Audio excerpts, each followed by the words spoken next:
Bonjour à tous. J'ai décidé d'ouvrir cette chaîne YouTube suite à l'intérêt exprimé par certaines personnes de mon entourage pour apprendre la langue arabe. Je posterai donc de petites vidéos ici sur YouTube pour en faire profiter un plus grand nombre de personnes en réalité. Que ce soit des personnes qui ont par exemple un projet d'études ou professionnel dans un pays du Golfe ou dans un pays du monde arabe, que ce soit des étudiants nouvellement inscrits dans une filière de langue et civilisations orientales avec pour spécialité la langue arabe, ou que ce soit tout simplement des personnes amoureuses des langues et qui souhaitent découvrir la langue arabe, cette merveilleuse langue. Alors en ce qui me concerne maintenant, très brièvement, je m'appelle Aïssatou Bouba Dalil. J'ai eu, il y a quelques années de cela, l'opportunité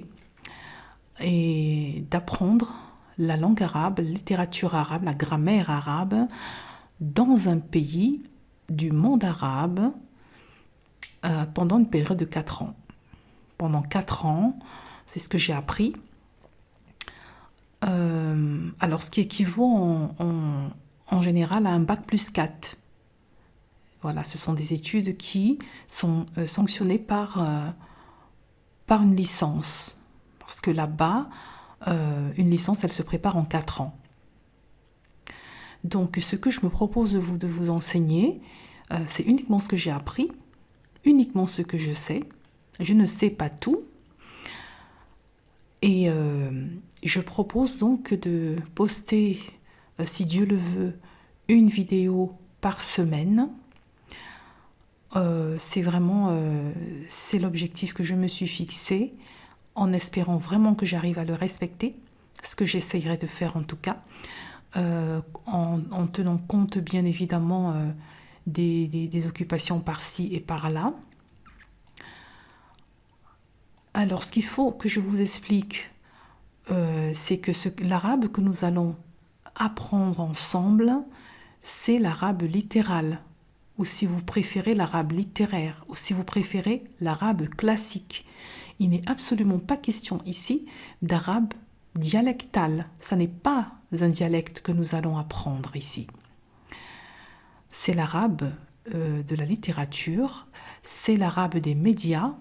Si vous ouvrez par exemple la chaîne Al Jazeera à l'heure du journal télévisé, eh bien l'arabe que vous allez entendre, c'est l'arabe littéral, c'est l'arabe classique, c'est l'arabe soutenu.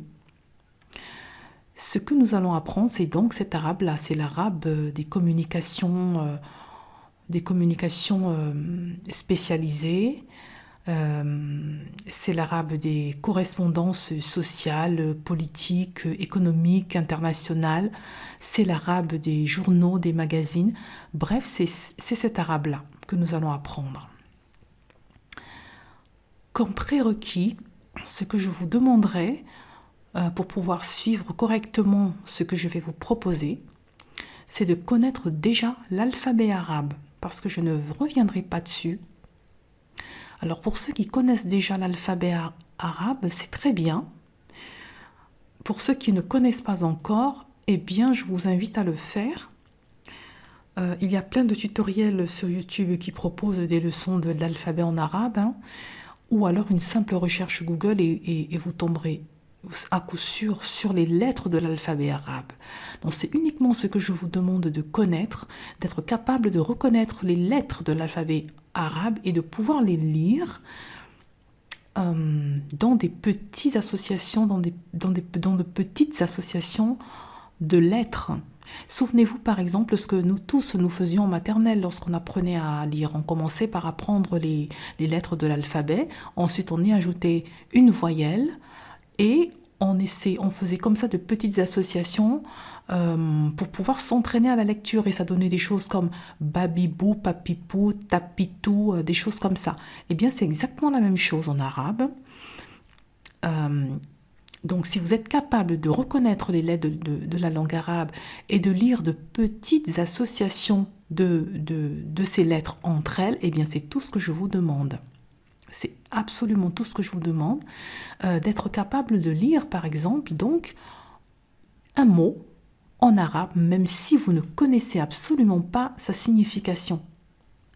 Voilà, donc c'est le seul prérequis.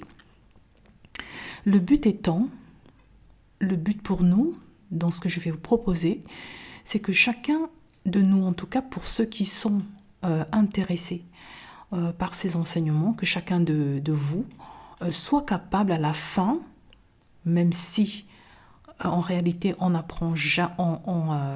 n'arrête jamais d'apprendre. L'apprentissage, c'est quelque chose qui se poursuit tout au long d'une vie. Hein. Alors, moi, mon objectif, c'est de vous emmener tout doucement à être capable de lire, de prendre un texte qu'on vous présente entièrement écrit en arabe et d'être capable de le lire sans les voyelles.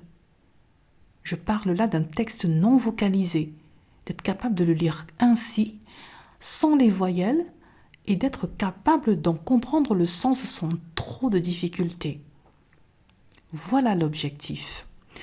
Parce que dans l'arabe qui est pratiqué tous les jours, hein, je parle dans le langage de tous les jours, je parle bien d'arabe classique, je ne parle pas de dialecte. Eh bien, dans les journaux que vous allez feuilleter, dans les revues que vous allez ouvrir, dans les recherches que vous allez faire dans des bibliothèques, par exemple, dans les correspondances que vous allez échanger avec vos parents, avec vos amis, ou même dans des correspondances officielles, eh bien, tous ces textes-là sont des textes qui sont non vocalisés. Ils ne sont pas du tout écrits avec les voyelles. Ok ?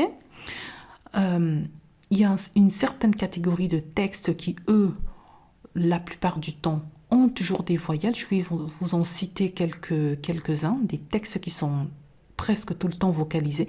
Il s'agit par exemple des poésies en langue arabe que j'ai souvent vues, que j'ai souvent lues avec toutes les voyelles.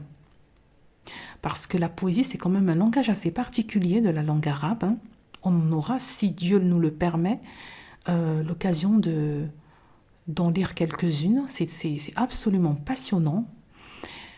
La langue arabe est une langue qui est très très imagée. Hein. J'espère que vous aurez l'occasion de vous en rendre compte. Donc il y a également les récits pour les enfants qui sont presque tout le temps également vocalisés. Et d'ailleurs, moi c'est ce que je conseille souvent à des personnes qui commencent l'apprentissage de la langue arabe, de lire beaucoup de récits ou de livres destinés aux enfants qui sont écrits dans un arabe simple, dans un arabe doux, avec des mots simples, avec des phrases pas compliquées du tout. Et en plus de ça, il y a les voyelles, donc ça facilite la lecture. Et ne pas oublier aussi qu'on s'adresse à des enfants, donc ils sont encore en train d'apprendre. Donc ça, c'est vraiment quelque chose qu'il faut faire. Chercher le plus possible des récits, des petites histoires pour les enfants pour travailler son arabe. C'est très bien aussi.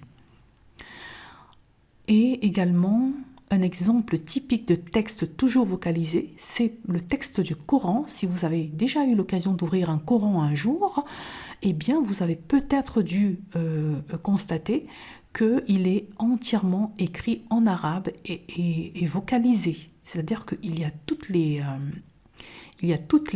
voyelles. Voilà, parce que pour pouvoir le lire, pour pouvoir lire le texte du Coran, eh bien, il y a des règles à respecter. C'est pour ça que changer, par exemple, une voyelle à la place d'une autre dans un texte ou dans une phrase, eh bien, ça change complètement le sens de la phrase. Vous vous rendez compte ? Une seule voyelle à la place d'une autre et le sens de la phrase est complètement changé. Donc, c'est la raison pour laquelle il faut vraiment bien étudier, apprendre la grammaire qui va beaucoup nous aider. Parce que si on vous présente aujourd'hui un texte qui n'est pas vocalisé du tout, comment allez-vous savoir, comment allez-vous pouvoir le lire ? Vous n'allez pouvoir lire ce texte et le comprendre que si vous avez appris la grammaire, si vous avez appris que ici c'est plutôt tel accord qu'il faut mettre et tel accord qu'il faut mettre. Donc c'est un entraînement constant et à force de vous entraîner, ça va devenir mécanique et vous serez désormais capable de pouvoir lire à peu près tout ce que vous allez trouver en arabe. Voilà. Donc le but, c'est ça. Moi, ce que je vais vous proposer, c'est que on va commencer par de petits textes, hein, très très simples. Je vais à chaque fois vous donner la version vocalisée et la version non vocalisée pour vous entraîner. Ok? Et donc, plus on avancera, plus ça sera des phrases un peu plus complexes et parfois des textes. Et donc, à chaque fois, ce sera le texte en entier vocalisé et le texte non vocalisé. Parce que à un moment donné, on va carrément se passer de toutes ces voyelles parce que quand on aura bien appris, on n'est plus des enfants maintenant, on sera capable de savoir quels sont les accords qu'il faut mettre ici ou là. Très bien. Par la suite, je vous conseillerais, si vous ne l'avez déjà pas fait, d'acheter un dictionnaire arabe-français et français-arabe parce que il va falloir s'habituer à chercher des mots en langue arabe. Et quelque chose que je voulais vraiment aussi noter, c'est que le gros du travail, c'est vous qui allez le faire. Moi, je suis là juste pour vous donner les clés, pour vous montrer le chemin, si je puis m'exprimer ainsi. Et une fois que vous aurez les clés en main, eh bien, vous pourrez vous passer... enfin non, peut-être pas, non, je ne vais pas dire ça comme ça. Vous pourrez voler de vos propres ailes, c'est-à-dire que vous n'allez pas attendre une semaine à patienter que je vous donne la matière pour pouvoir avancer. Voyez? Une fois que vous aurez compris comment ça marche la grammaire en langue arabe, une fois que vous aurez compris tout ça, vous serez à même de faire vos propres recherches et je vous invite vraiment à ne vous mettre aucune limite. Soyez curieux, cherchez, trouvez, promenez-vous dans les librairies et allez visiter les rayons dédiés à la langue arabe, mais il y en a vraiment partout. Je peux vous dire par exemple que moi, je passais pratiquement 2 jours par semaine à flâner dans les rayons de la Fnac ou de Giberjeune ou dans les autres grandes librairies. Et je parcourais le rayon langue arabe où il y a vraiment tout ce qu'il vous faut. Il y a des récits, il y a des poèmes, il y a des manuels de grammaire, il y a des manuels sur la traduction, les grands auteurs de la langue arabe, la littérature. Mais vraiment, c'est pas ça qui manque. Donc, soyez curieux. Moi, je vous invite vraiment à le faire. Moi, je suis là pour vous aider. Pour ceux, en tout cas, qui sont intéressés par l'apprentissage de cette langue, parce que c'est une très, très belle langue. Hein. Toute langue mérite d'être apprise. Voilà, si moi, j'étais en capacité d'apprendre toutes les langues du monde, je l'aurais fait. Il se trouve que j'ai eu l'occasion d'apprendre la langue arabe. C'est à peu près celle que je maîtrise après le français. Voilà, parce que le français, je parle français pratiquement depuis que je suis dans le ventre de ma maman, qui elle-même a enseigné le français au lycée pendant des années et des années. D'ailleurs, vous avez peut-être été un ou une de ses élèves, hein, si vous étiez au Cameroun à ce moment-là. Donc voilà, je suis aussi très très très intéressée par l'anglais que j'apprends en ce moment. Bon, je ne maîtrise pas encore l'anglais, hein, pour dire vrai, mais j'aime souvent me livrer à de petites comparaisons comme ça entre certains domaines des langues arabes, français et anglais et anglaises. Une langue, voilà. Donc, il n'est pas impossible que de temps en temps, que j'introduise comme ça des petites notions de comparaison entre ces langues-là, que je connais plus ou moins. Et parce que moi, ça m'intéresse. Et d'ailleurs, entre parenthèses, lors de ma dernière année de licence, la 4e année donc, mon mémoire de fin d'études pour l'obtention de ma licence portait sur une étude comparative d'un aspect de grammaire entre les langues arabes et françaises. Voilà. Et donc moi, je me suis arrêtée au niveau de la licence. Même si aujourd'hui, en ce moment, hein, en ce moment, oui, aujourd'hui, j'éprouve vraiment mais une envie féroce de reprendre mes études. Euh, voilà, donc c'est vraiment quelque chose qui me tient à cœur, hein. Vous savez qu'il n'y a pas vraiment d'âge pour apprendre, pour retourner à l'école. L'apprentissage, c'est vraiment jusqu'à la mort. Voilà. Donc, maintenant, ce que je voulais vous dire pour terminer cette introduction, c'est que je vais vous laisser 2 fichiers que je veux mettre en pièce jointe, que vous pourrez télécharger. Je vous explique ce qu'il y a dans ces 2 fichiers. Ce sont des mots que j'ai choisis aléatoirement en arabe. Dans le premier fichier, je les ai écrits avec les voyelles. Avec les voyelles. Donc, vous allez donc vous familiariser avec tous ces mots que j'ai écrits. Si vous avez un dictionnaire à la maison, cherchez le sens si vous ne connaissez pas. Amusez-vous comme ça à chercher dans le dictionnaire. Il faut vraiment faire de ce dictionnaire-là votre livre de chevet. Vous voyez?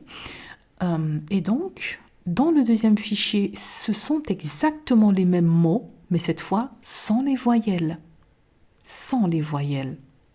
Le but ici étant de vous habituer dès maintenant à lire des textes, des mots, sans les voyelles. Il va falloir vous habituer. Parce que le but, je le répète encore, c'est d'arriver à lire un texte, quel qu'il soit, sans ces voyelles-là, et d'en comprendre le sens et d'être capable de traduire au besoin ce que l'on a devant soi. Voilà. Donc, une fois que vous serez suffisamment à l'aise, vous pourrez même, pourquoi pas, après vous lancer dans des études de traduction. Il me semble que ça existe ici en France. Donc, voilà, je vous laisse avec ces 2 fichiers-là. Et puis, je vais donc commencer à préparer la prochaine leçon. La prochaine leçon qui portera sur la phrase en arabe. Ne vous inquiétez pas, on ira vraiment très doucement. Et au fur et à mesure des leçons, ça montera crescendo. Et donc, accrochez-vous parce que, comme je vous dis, ne vous limitez pas uniquement à ce que je vous dirai dans ces leçons. Ces leçons, ce sont uniquement des clés pour ouvrir des portes. D'accord? Donc, soyez curieux, cherchez par vous-même. Moi, je vous montre juste la démarche à suivre et c'est à vous après de vous perfectionner. Soyez curieux, cherchez, demandez, renseignez-vous, allez dans les bibliothèques. Il y a d'ailleurs des bibliothèques où on peut emprunter des livres gratuitement, où il y a des bouquins, des documents en langue arabe. Donc, ne vous privez pas. Ayez même, pourquoi pas, une longueur d'avance sur moi. Voyez? Là, par exemple, je vous annonce que la prochaine leçon portera sur la phrase en arabe. Donc maintenant que je vous ai annoncé ça, commencez déjà à vous renseigner là-dessus. Comme ça, vous aurez une longueur d'avance et vous pourrez mieux comprendre ce que je viendrai vous dire. Alors, je répète ce que je vous dirai dans ces petites leçons. Ça sera forcément incomplet parce que la langue d'arabe, elle est tellement vaste. Mais ça sera suffisant pour comprendre le concept que j'essaierai de vous expliquer. À vous après d'aller approfondir. Voilà. Alors, les vidéos en fait que je posterai, ce seront de courtes vidéos qui ne dépasseront pas 30 minutes, parce que personnellement, en tout cas en ce qui concerne les apprentissages, j'aime pas trop les longs tutoriels, les longues vidéos de 2 heures, 3 heures de temps non-stop. Moi, ça me fatigue. C'est pour ça qu'en matière d'apprentissage, je préfère toujours compartimenter et faire de petits tutoriels qui sont beaucoup plus digestes et beaucoup plus assimilables. Voilà. Donc, je vais m'arrêter ici en vous remerciant de m'avoir suivi et j'espère vous avoir donné envie d'aller à l'assaut de cette formidable langue qui est la langue arabe.